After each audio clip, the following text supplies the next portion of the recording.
C'est un voyage fantastique, un conte où le réel rencontre l'imaginaire. Ce sont les contes d'Hoffmann de Jacques Offenbach.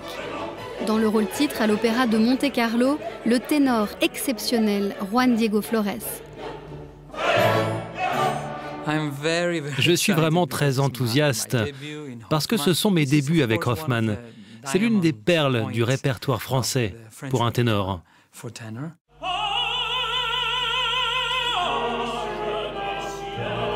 Cet opéra romantique a été créé à partir des récits de l'écrivain visionnaire Etta Hoffmann, qui devient le personnage principal de ses propres contes.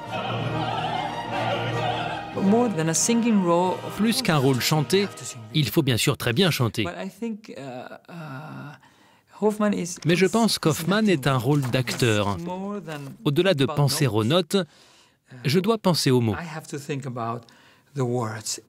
Il était une fois à la cour d'Eisenach, un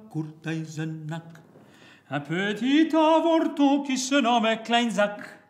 La chanson de Kleinsack est un moment merveilleux et très connu. Il était coiffé d'un colbac et ses jambes faisaient clic-clac. Il est tourmenté et un peu fou.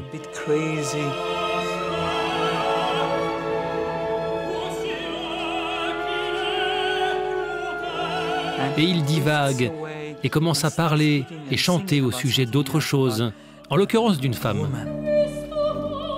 4 femmes font tourner la tête du poète, une star d'opéra, une poupée mécanique, une chanteuse malade et une courtisane.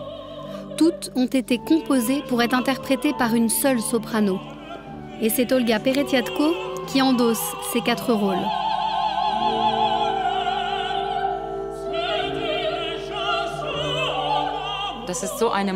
Ce sont des rôles dont j'ai rêvé. Une performance onirique où je peux interpréter plusieurs personnages.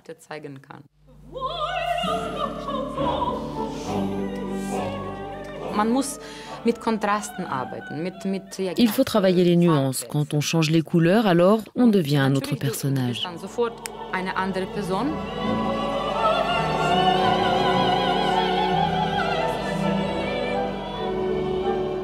Jacques Offenbach, mondialement connu pour ses comédies pétillantes, a toujours rêvé d'être reconnu comme un compositeur d'opéra sérieux. C'est une œuvre qui reflète sans doute une certaine souffrance. Toute sa vie, il a écrit des œuvres comiques, des opéras comiques, des opérettes, des choses qui faisaient rire les Parisiens. Et il avait gardé pour lui ce grand drame de l'artiste incompris.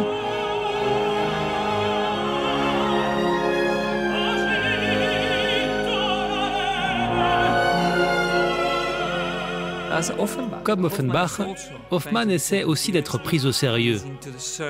Il est dans la recherche de sa poésie, de son talent.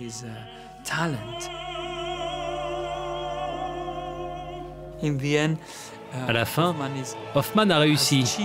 Il a retrouvé son talent et il est reconnu comme Offenbach voulait l'être, je pense.